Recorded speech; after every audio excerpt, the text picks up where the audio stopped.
নমস্কার, আমার নিবেদন কবি কল্যাণ বন্দ্যোপাধ্যায়ের কবিতা খেলবো হোলি আজ। রঙের নেশায় মন মেতেছে, খেলবো হোলি আজ। বসন্ত যে দাঁড়িয়ে দাঁড়িয়ে করে রঙিন সাজ। রঙিন ছোঁয়ায় মাতাল হয়ে আবির ছড়ায় বাতাস।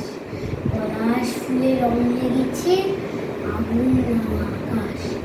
ফিরল আবার নতুন হয়ে কৃষ্ণচূড়ার দিন। মনে মনে কবিগুরুর ফাগুন লাগে রঙে।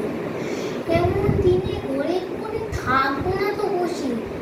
রঙের বেলায় বেশি যাবো রামধুন রং বেশি। সাদা কালো জীবনটাকে করাই রঙের সাজ। পিচকারিতে রং ভরেছি, খেলবো হোলি আজ। পিচকারিতে রং ভরেছি, খেলবো হোলি আজ।